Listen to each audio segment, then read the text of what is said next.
Welcome to the Drop the Mic Wrestling Podcast on Tobacco Road Sports Radio and TobaccoRoadSportsRadio.com as part of your Wrestling Wednesday card. I'm your host, Michael Davis. WrestleMania is this week, and we take a quick look at where we've come a year later. The likes of Sami Zayn and Kevin Owens in two attraction matches are now competing for the undisputed WWE Tag Team Championships. Cody Rhodes went from debuting to main event in night 2 against the Tribal Chief.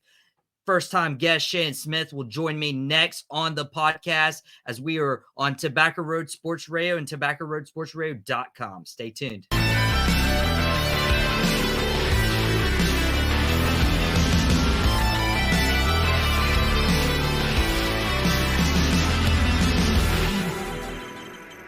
Welcome to the Drop the Mic Wrestling Podcast. I'm your host, Michael Davis. And yes, you can see this is our very first ever time that we are on Tobacco Road Sports Radio exclusively.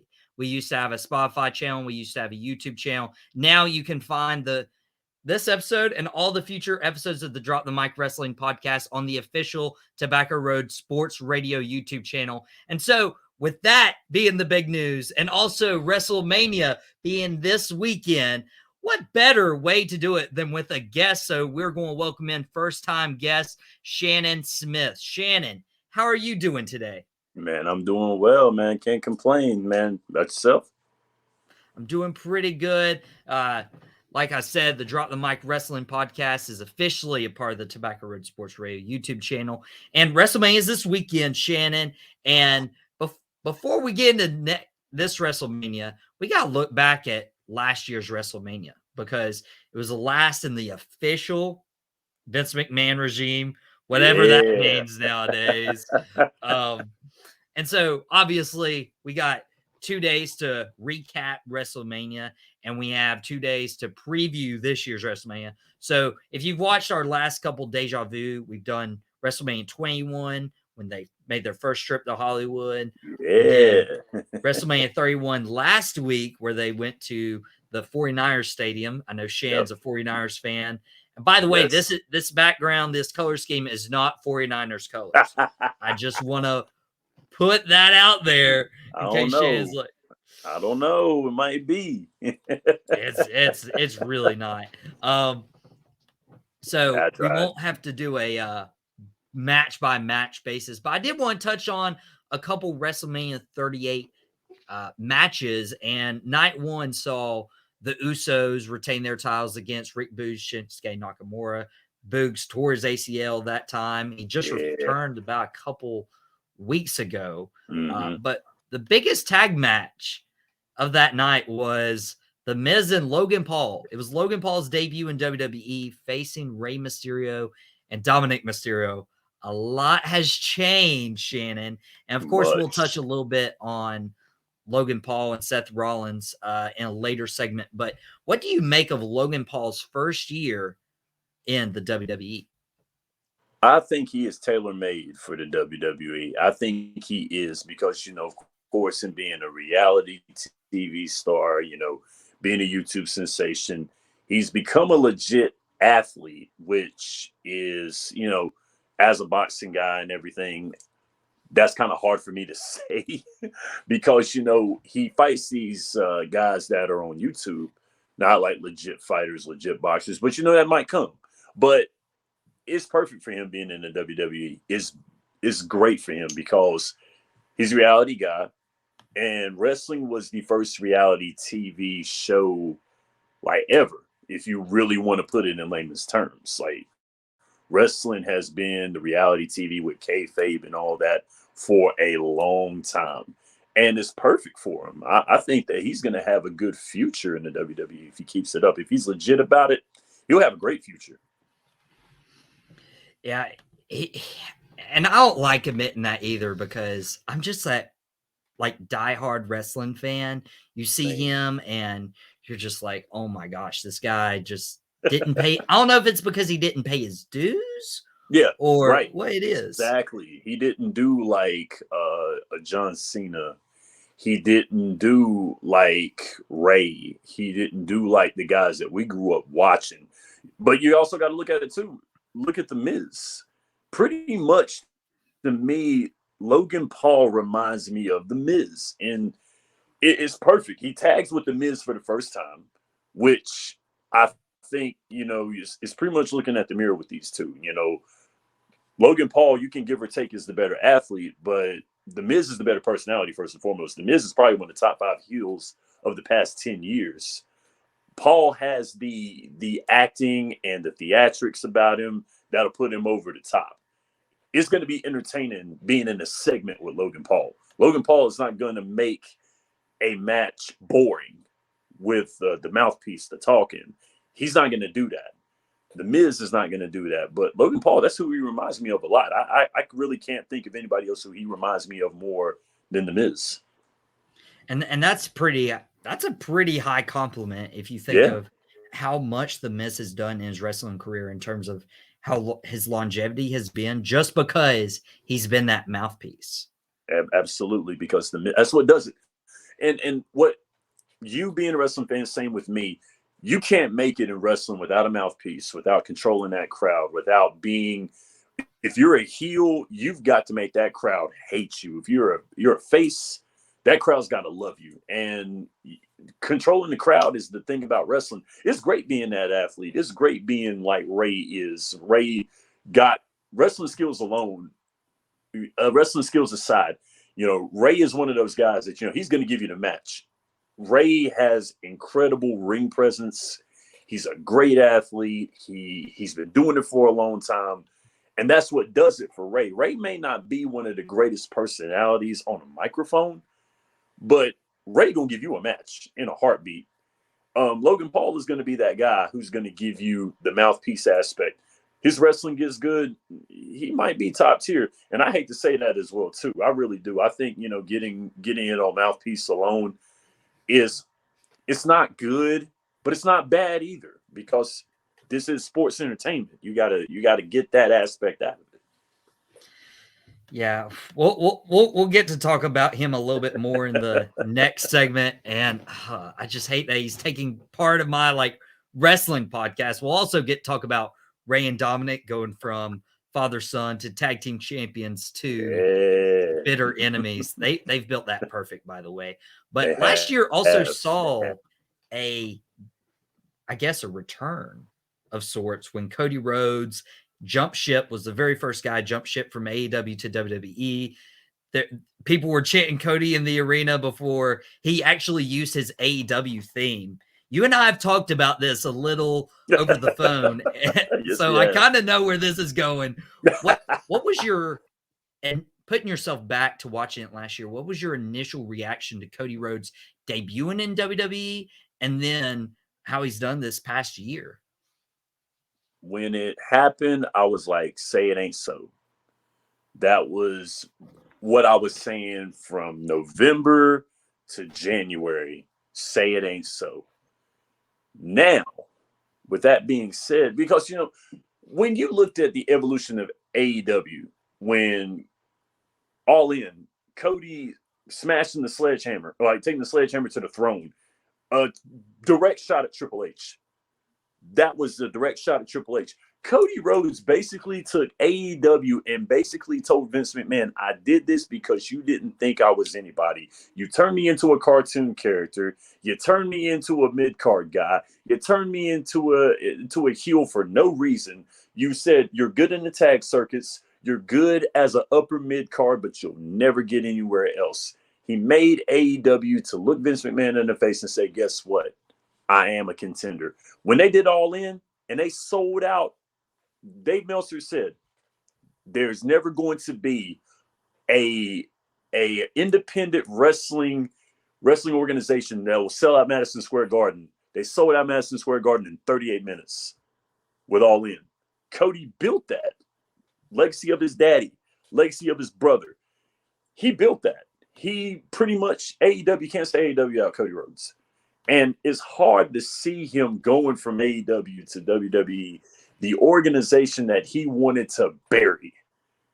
I don't know. I really don't want to be devil's advocate and say maybe he planned that for himself to jump off the back of the Young Bucks and Kenny and all those guys and Bullet Club and everything else. I don't want to say that.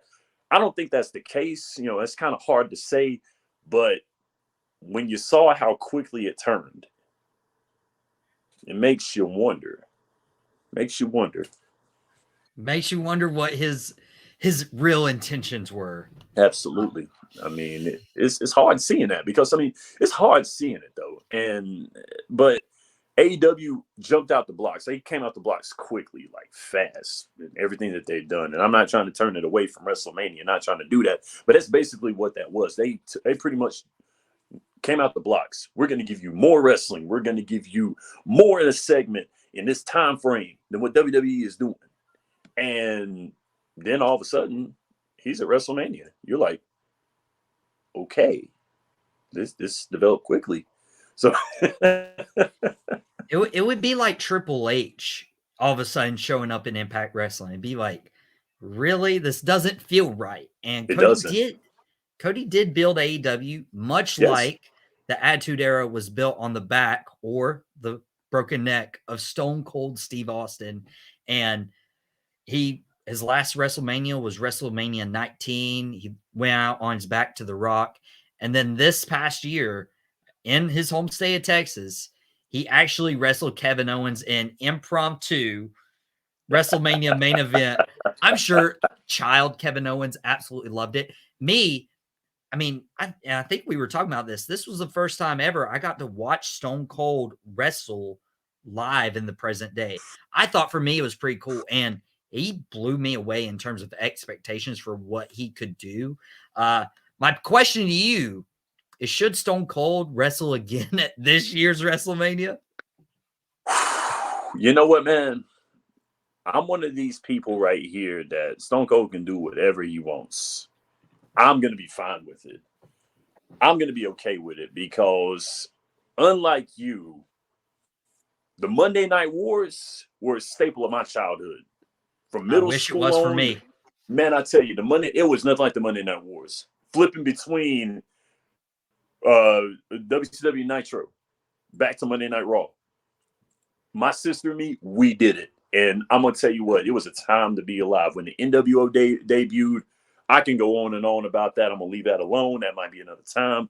But when Stone Cold, that was basically the Attitude Era. Yes, Stone Cold off of the back of Stone Cold Steve Austin. Absolutely. Seeing Stone Cold in the ring sent cold chills to me. Like seeing Sting back in the ring with AEW.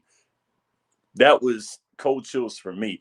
I thought I was back in 96. I was like, what is going on up in here? Am I back in 96? The only thing I need right now is Bret Hart to come out.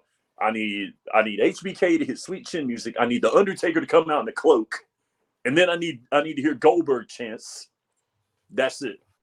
And but Stone Cold, he can do whatever he wants. If he wants to come back for another match, what are they going to say? No? Really? No? But for the sake of Hall of Fame, probably not, because you have so many wrestlers that are in the Hall of Fame, WWE Hall of Fame, come back and have more matches. If you keep that happening, what's the point of having a Hall of Fame? What's the point of retiring these guys? You know, the Hall of Fame in baseball, I mean, Ken Griffey Jr. did swing for the World Baseball Classic not too long ago, but Ken Griffey didn't play. He picked up a bat, swung, wore his sneakers, and everybody cheered, and that was it. That was it. That was the show. Ken Griffey said, that's it. That's all I got. But you loved it anyway. Stone Cold did that match with Kevin Owens. And Kevin Owens is a big name and has really, really done well in the WWE, going from heel to face, the stuff with Sami Zayn, the stuff with Finn Balor, the title run. Yes. I liked it. I mean, Kevin Owens did incredible. And that match was great. I mean, him and Stone, that match was great. I enjoyed it. I watched it about 3 times. Loved it, man. It was great. So I'd be remiss without mentioning Kevin Owens and then mention Sami Zayn. We'll talk about their match this weekend with the Undisputed WWE Tag Titles online a little later. But Sami Zayn the next night had a match with Johnny Knoxville. And I don't even remember what they called this one. I think it was like an anything goes match. Yep. I was shocked when I went on Twitter and message boards and everybody loved this match. I hated it. This was the match I hated the most. I don't know if it's because I'm not a Johnny Knoxville fan, Oh, but man. Shannon, I Oh, was just no. like, it's bad. You do the bowling ball. It's like, we're watching something horrible. And then they botched the ending with the mousetrap. Like, what are you doing? This wasn't a match. This wasn't good. I'm glad Sami Zayn's actually made something of himself this last year. Please tell me you didn't like that atrocity of a match. Look, I get it.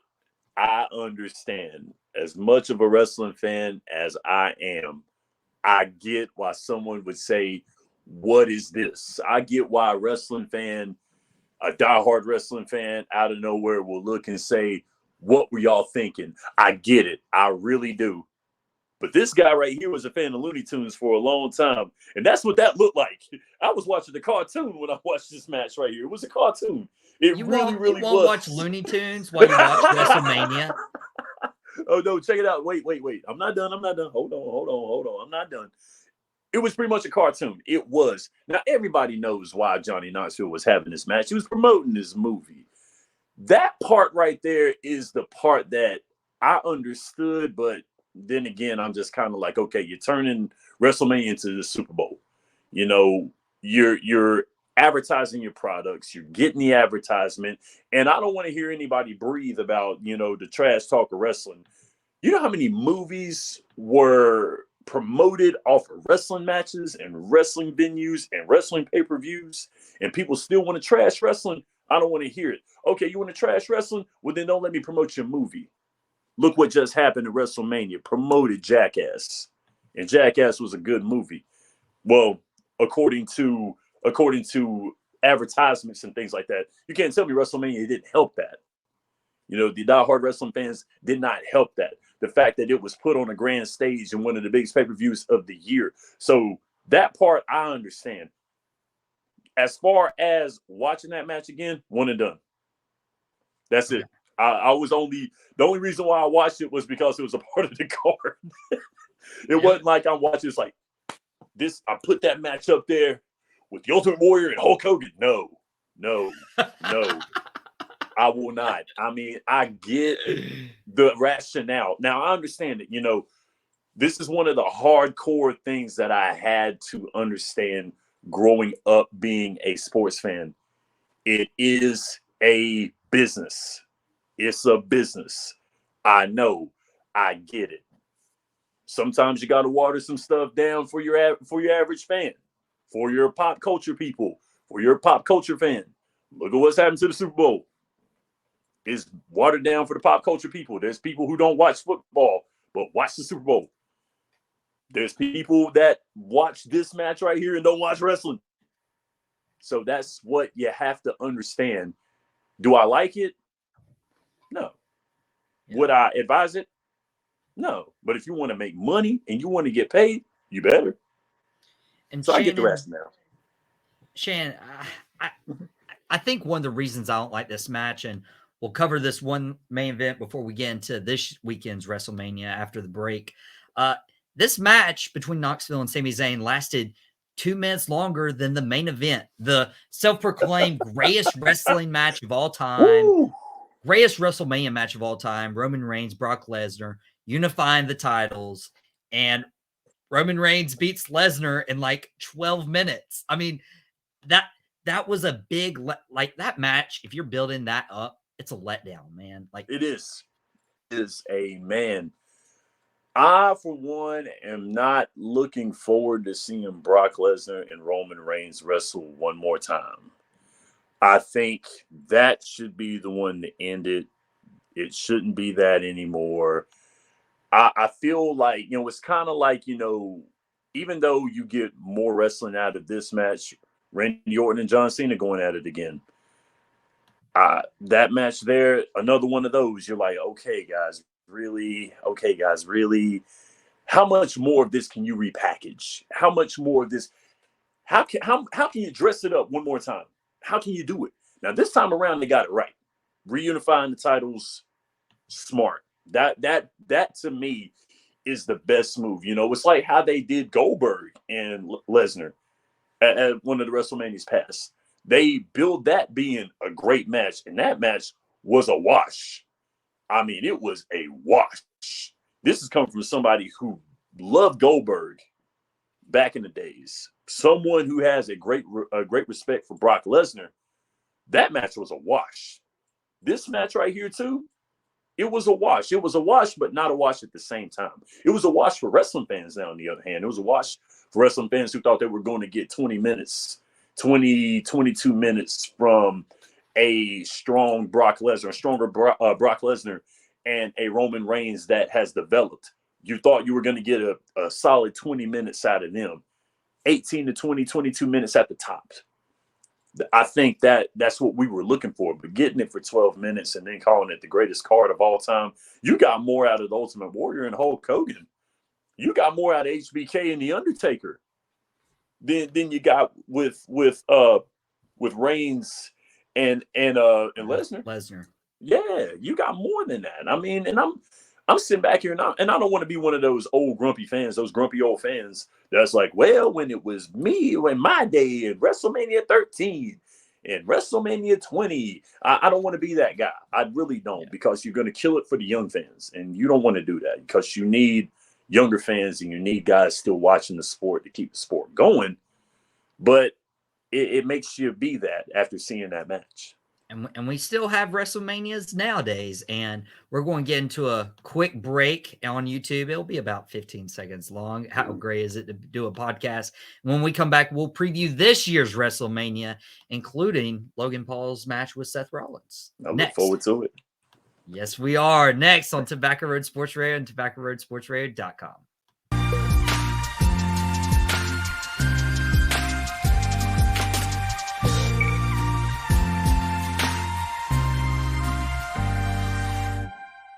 Welcome back to the Drop the Mic Wrestling Podcast. I'm your host, Michael Davis.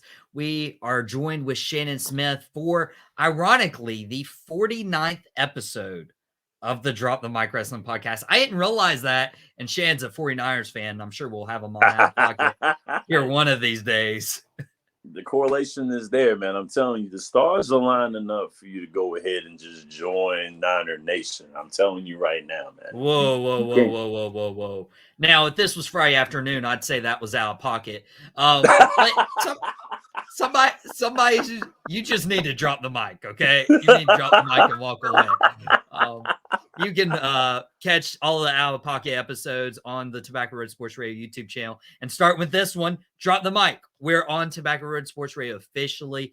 Super thanks to producer Desmond Johnson. But this weekend we have WrestleMania, and we have a lot to cover in terms of Austin Theory is defending the United States title against John Cena. John Cena being a part-timer, but this is like a past versus future kind of match. You know, John Cena's went away to do some Hollywood stuff. He's wrestling in Hollywood this weekend, where he won his first ever WWE title at WrestleMania 21. We did that Deja Vu recap a couple weeks ago on the podcast that you could find on the Drop the Mic Wrestling Podcast YouTube channel that has been consolidated Tobacco Road Sports Radio. But in terms of this weekend, Austin Theory, John Cena, do you see it possible that John Cena could win this United States title from Austin Theory?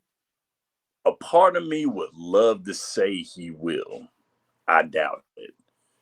I think that John Cena's in the part of his career where he's looking at these young guys and he's going to build them. I think that he's going to sell a great match. I think the match is going to be tailor-made because Austin Theory is a wonderful heel. At first, I wasn't really buying him as a heel. I wasn't really buying him as a wrestler, to be real about it. But he's actually grown into a very good heel, and I'm liking this. So it was that character change. Yes, very much. Because came in as a face, right? Came in as a face. He came in as kind of like a face and then a heel, and then he was doing the Tyler Breeze selfie thing, but not as good as Tyler Breeze. And then this was the turning point, was when he lost the Money in the Bank briefcase, cashing in on the United States title. I'm like, what are you doing? You just disintegrated the Money in the Bank briefcase, but instead that turned into this character change. So long-term storytelling. Good job, Triple H. Right. But I mean, but see, one thing that I like about Austin Theory is he's making that United States title a legit title, because the United States title has a lot of history, and it's a great title. I mean, you know, the likes of Sting, the likes of Ric Flair, Lex Luger have held that title when it was a WCW title. And you've had some great U.S. champions. Dolph Ziggler was a good U.S. champion as well too. Great U.S. champions. And One of those Austin guys is Theory, John Cena. yes, exactly. And John Cena was a great U.S. champion. Oh man, he made the U.S. title really cool. Made it cool.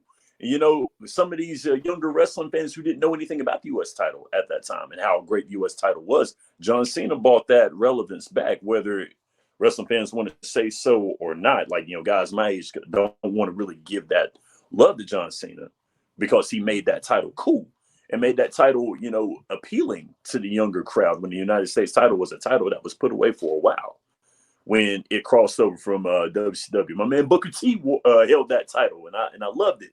So yes, but I think Austin Theory is putting a lot of prestige into that title that it hasn't had in a long time. And I think it'd be criminal to give it to John Cena, even though John Cena was a great U.S. champion. I think that for the business going into the future, no. So, given Austin Theory the win over John Cena, Sadly, it would solidify him as a star. And WWE also has another big decision to make because it is Logan Paul's birthday on Saturday, and he'll be wrestling Seth Rollins night one. And Seth Rollins is pulling off a really good face right now just because of he is. how much people loathe Logan Paul. If you're doing the booking, Shannon, if you're doing the booking, are you having Logan Paul beat one of your best WWE superstars and Seth Rollins? Watch it. I can't, man. I can't. Okay. I can't, man. And here's why. Because Seth Rollins is reminding me a lot of Chris Jericho, because Chris Jericho is one of those guys. As a face, he's great. As a heel, he's better. I think Seth Rollins is a wonderful heel. He's a great face. Now, mind you, he's a great face. I think he's a wonderful heel. I think, in my opinion, he's a better heel. Chris Jericho, to me, is a better heel than he is a face, even though he can pull the face off perfectly. You know, Seth Rollins is the El de facto face because, you know, Logan Paul, like, everybody hates him. Like, man, I mean, he's pulling off a better heel than what Seth Rollins is.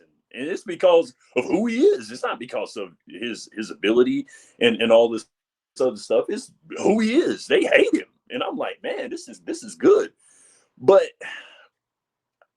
if he wins that match, I see why the WWE would want him to win it. Because you know how many people are going to tune in to see Logan Paul lose a match after he beats Seth Rollins? Shan, we're going to move on. I'm not even going to acknowledge the idea. I'm not going to acknowledge that idea.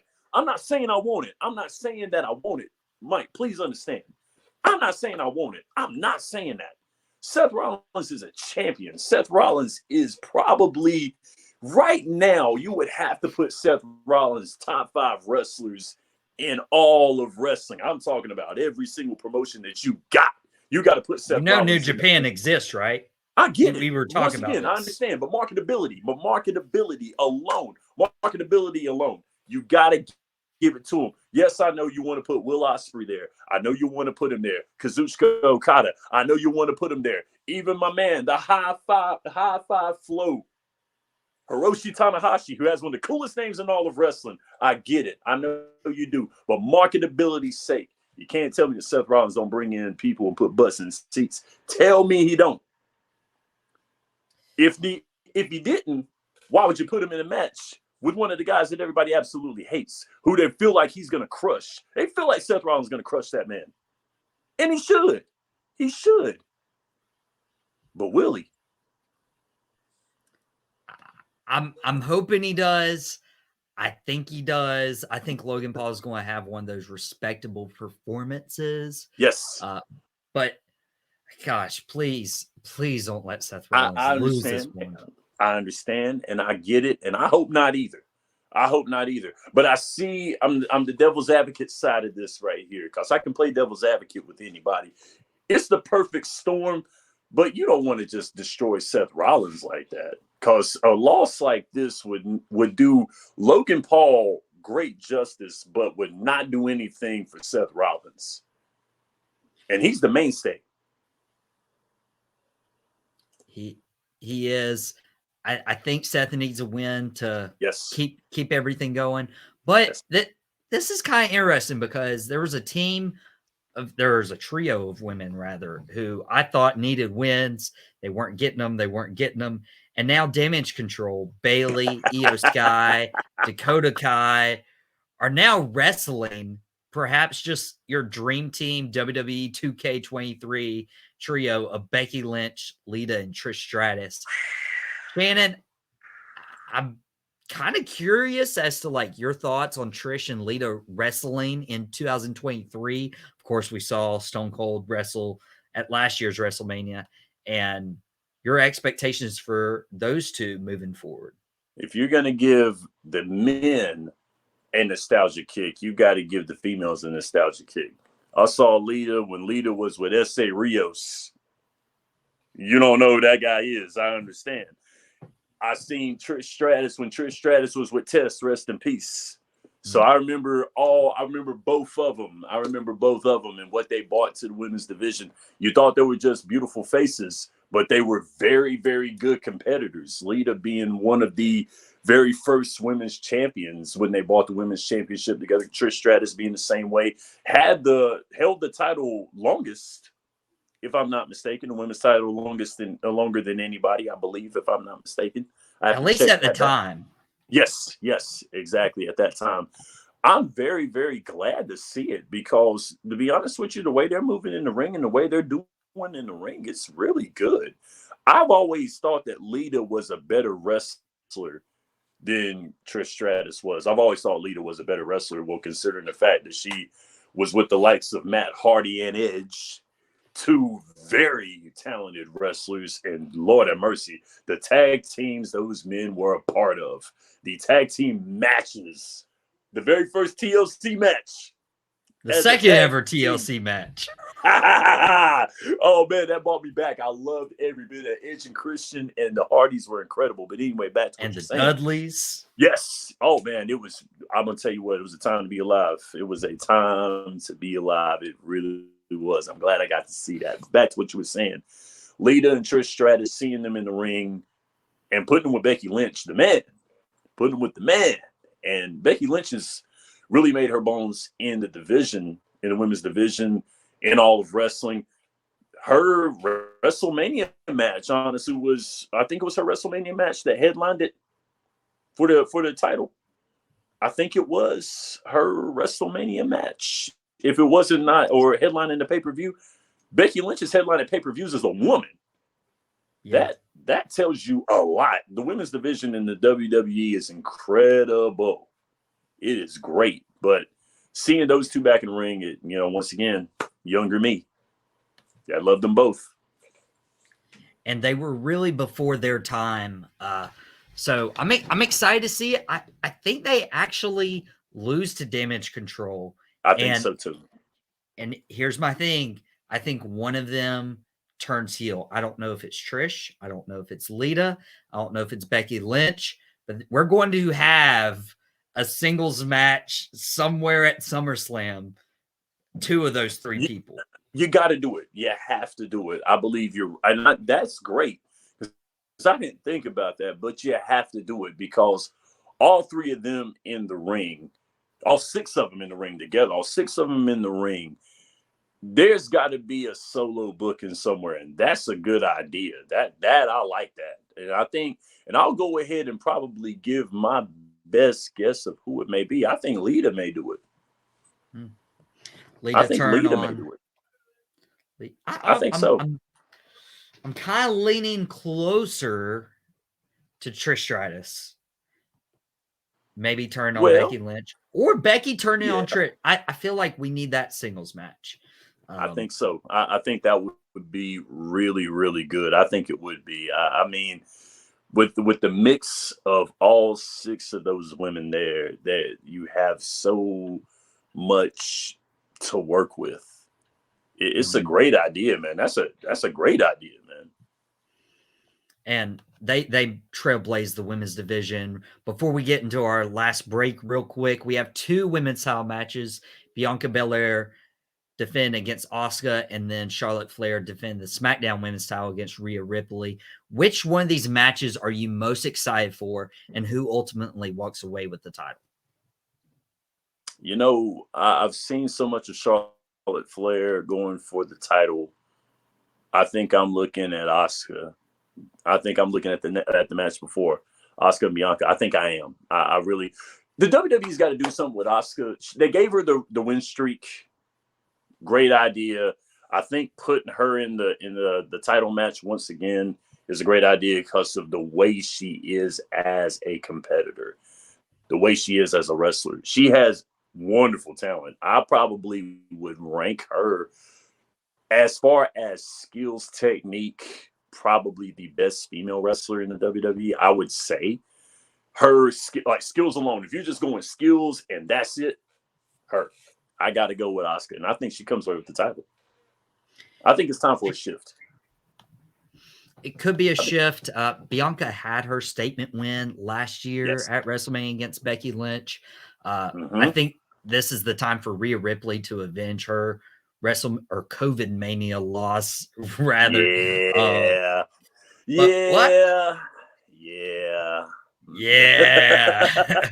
Hey, it's time. It's that Lakers title. It's that Lakers title is what it was. It was that Lakers title. You know what I'm saying? Okay, that's I'm a Heat fan. I'm a Heat fan, so we gotta get Shane, you knew that. We gotta cut that off. We gotta get into a break. When we come back, we're going to talk about the rest of the WrestleMania card, a few highlighted matches, including the best story in all of wrestling, rather, the Bloodline, as there's 2 big undisputed title and world title matches when we come back after the break.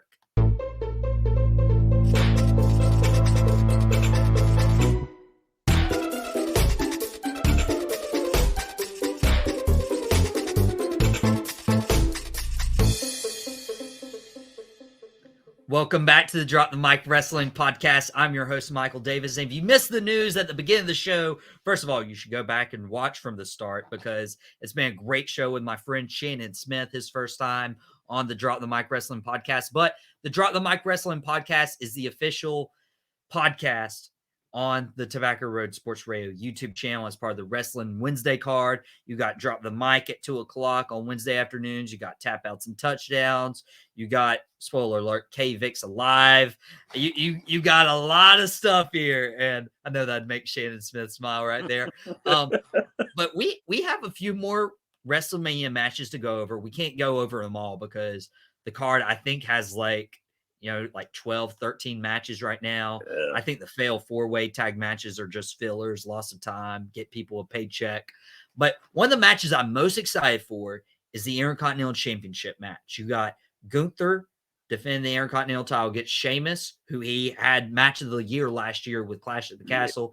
And you had Drew McIntyre in the mix. I don't know who wins. It feels like this is a perfect opportunity to have Gunther lose the title and not be involved in the pin to do it.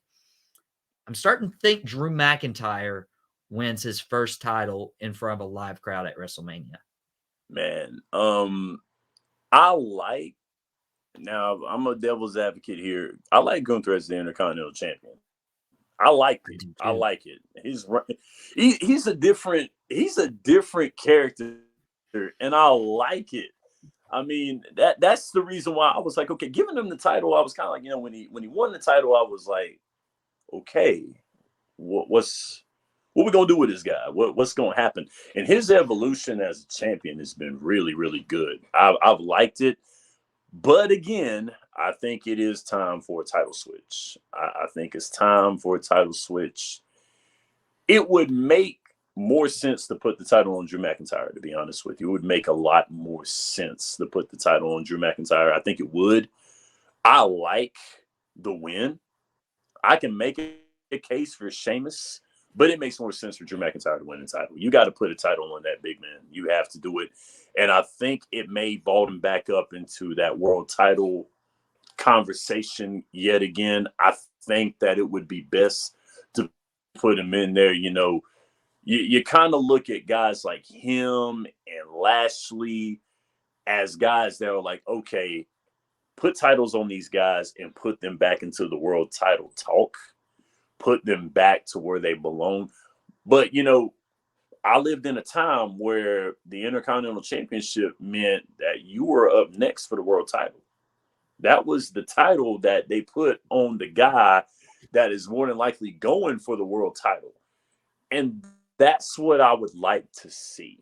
I think I can make a case for Gunther keeping the title, but the case for Gunther winning the world championship, not so much. I would say he stays mid card. I think he stays mid card for the time being.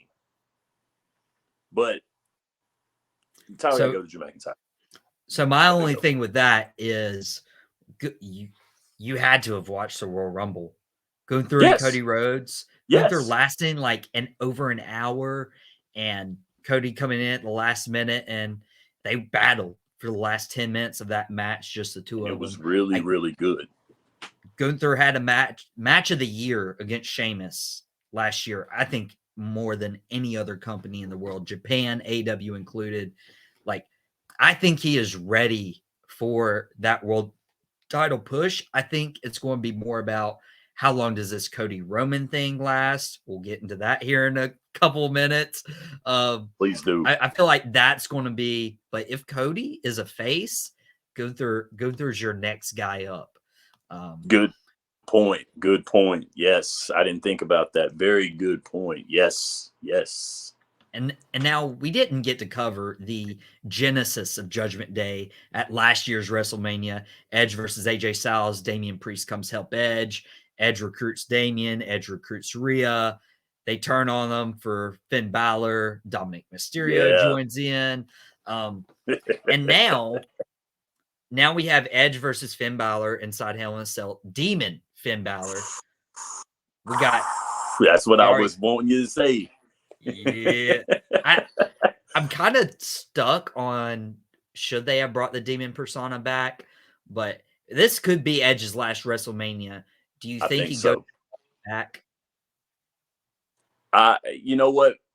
With this being the possibility of Edge's last WrestleMania, I think he's going to put on a match for the ages. And who in the world, I couldn't think of anybody better for that match than Finn Balor.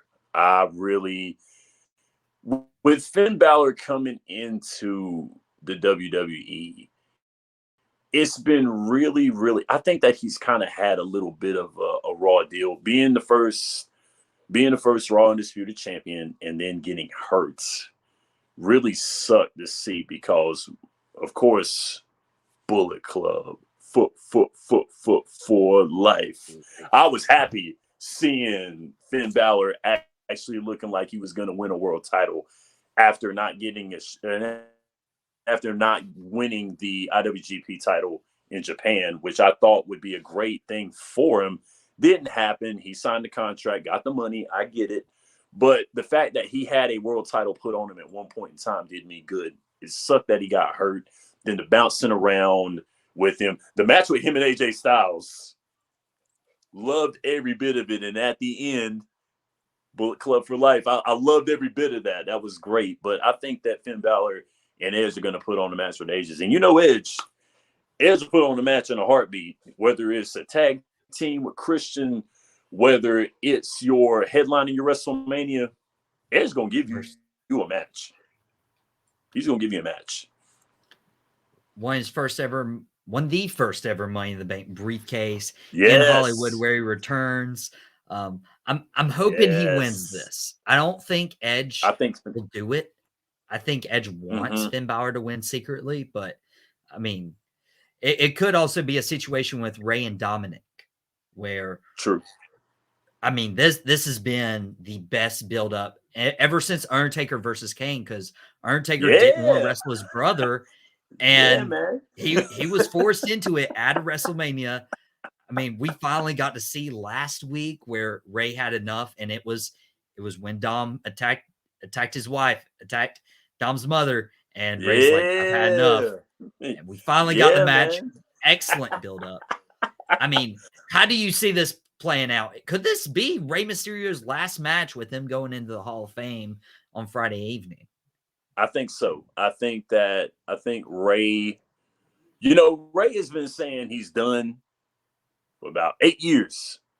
I mean, getting in the ring with Juice and Thunder Liger at in the New Japan, they wanted that match to Wrestle Kingdom, and that was going to be it. No. Then Ray, once again, making a run in the WWE. This will be it. No. I mean, honestly, I'm not hurt seeing Rey Mysterio wrestle one more match. I'm not hurt seeing him wrestle one more match next year. I love Ray. I watched Ray for a long time. WCW Ray, when Ray removed the mask, when Ray donned the mask in WWE, then winning the world title, which was great to see. I loved every bit of that, seeing him win that title. It was so good, so big. David and Goliath match. Of course, seeing Ray do this was incredible. It was great. But I think, honestly, with Ray going into the Hall of Fame, I want to say this is it. I'm not convinced, but I want to say this is it. I'm going to say it for now, but I need proof. So if it is his last match, who wins? Is he giving it to his son? I don't want to say it, man. I don't want to say it. I don't want to, but I think that's what's going to happen. I think he's going to give it to Dom. Dom has impressed me more than anything. Yes, Dom has impressed me a lot. Dom has impressed me. I was doubting it, and I doubted it, and I doubted it, and I doubted it. I was like, there's no way they're going to turn Dom into a legit performer, but it happened, and it's going good for him, and he's doing it his way. He's not trying to be his dad. He's not trying to be Eddie. He's not trying to be Chavo Jr. He's not trying to be any of these guys. He's being Dom, and I like it. I'm for it.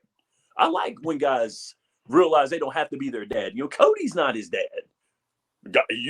And Dustin's not his dad. Oh, God. When he turned into Goldust, you weren't around for that. But when he turned into Goldust. Oh, I was around for Goldust. Don't worry. You didn't grow up with the Goldust I grew up with.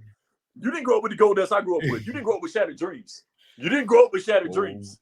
You didn't grow up with Shattered Dreams. Don't worry. No, you didn't grow up with Goldust and this man for the Intercontinental title. You didn't grow up for that. Razor Ramon. You did not grow up. You did not grow up with that. Well, okay. So when I say grow up, my parents would have like wrestling tapes. Like my dad would be working.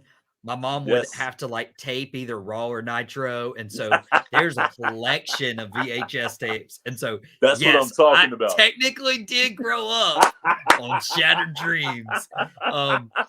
But speaking of like the best wrestling storylines, how could you not say the Bloodline? I mean, we have the world title match, Roman Reigns, Cody Rhodes. We have the Usos defending against Kevin Owens, Sami Zayn. Personally, those are my picks for main event night 1 and night 2. Is this the moment? And I have my own opinion on this. Is this the moment that the Bloodline crumbles and they lose the belts?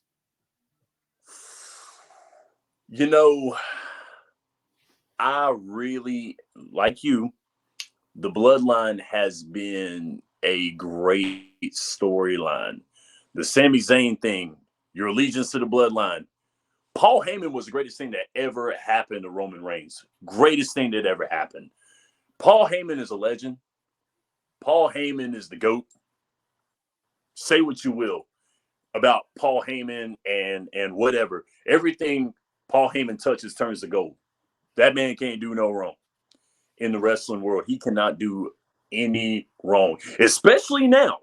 Can't do it. You took Roman Reigns, who everybody was like, there's no way this man is going to be legit. They're not going to make him legit. He's bad on a mic. He's not that great in the ring. Paul Heyman turned that man into gold. And he is now looking like a legit champion. Even now that he's got a gimmick that works for him. He's got everything going for him. He's the tribal chief. We're acknowledging the tribal chief, by the way, on this podcast. It's about time. I mean, for real. And it's about time. And it's working for him. It's worked for him tremendously, because that was what I've always thought about Roman Reigns. When he gets a gimmick that works for him outside of the Shield, he's fine. He's great. You know, I mean, Roman Reigns isn't one of those guys who can do it on his own. We figured that out, and that's okay. But with that being said, Roman Reigns, will he lose the title? I doubt it. Will the Usos lose the belts? I doubt it. I really doubt it. I doubt it. I doubt it, man. I mean, this is going to be a great WrestleMania. This card right here is going to be incredible. I'm looking forward to night 2. Night 2 is going to be great. But will these guys lose their titles? I doubt it. I think SummerSlam is probably going to be when it's going to happen. But I think WrestleMania, they're going to survive for one more until August. So I'm going to agree with you partially, about halfway. Try to meet me halfway here, Shannon. Okay, go ahead. As we get in 5 minutes of the podcast, I have a feeling that it would be best to have the Usos, Kevin Owens, and Sami Zayn main event night 1. Don't let it be Charlotte Rhea. Don't let it be Asuka Bianca. Owens and Zayn, after last year having the Stone Cold in the Knoxville match, have them win. Okay? Okay. Have Owens and Zayn win the titles. The Usos already have the record.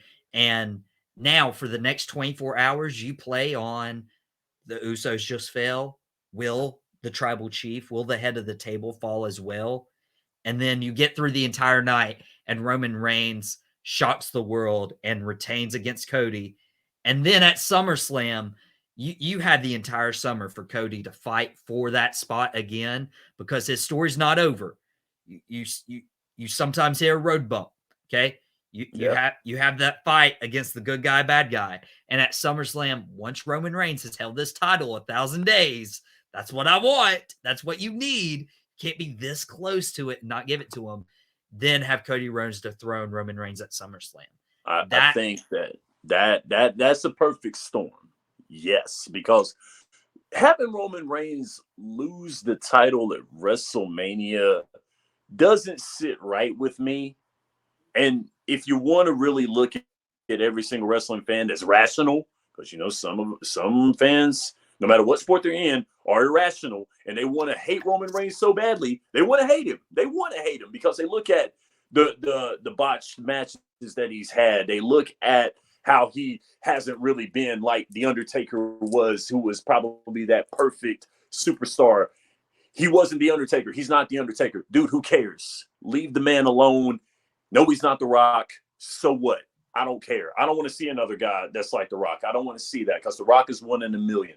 The Undertaker's 1 in a million. Let Roman Reigns be Roman Reigns. He's got something that works for him. Let him do it. Let him get there. Let him do his thing. Let the man be. Let him do it his way. And then you can judge whether Roman Reigns is or who he isn't. Let the man be what he is. And it's working right now. Yes. Ever since Paul Heyman came on board, it is working. And so, of course, if Roman Reigns is him, it's himself. And that's what we want to leave our viewers with today. If you're watching for the first time, Drop the Mic Wrestling Podcast on the Tobacco Road Sports Radio YouTube channel. Just be yourself, okay? Because nothing is better than being yourself. Be authentically you. That's why I'm trying to live in 2023, is being authentic to myself. But Shan, we got to get out of here. We got a huge weekend in store for us with WrestleMania. If you have not subscribed to the Tobacco Road Sports Radio YouTube channel, you must do that. That is our new home. Shannon, thank you so much. We're going to have to get out of here and remind you, we'll be on Out of Pocket with Michael Davis Friday at 4. We'll be talking about NFL mock draft, myself and John. We'll have a Carolina Panthers segment.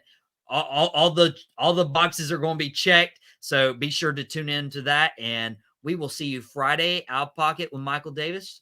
For everyone, have a great week.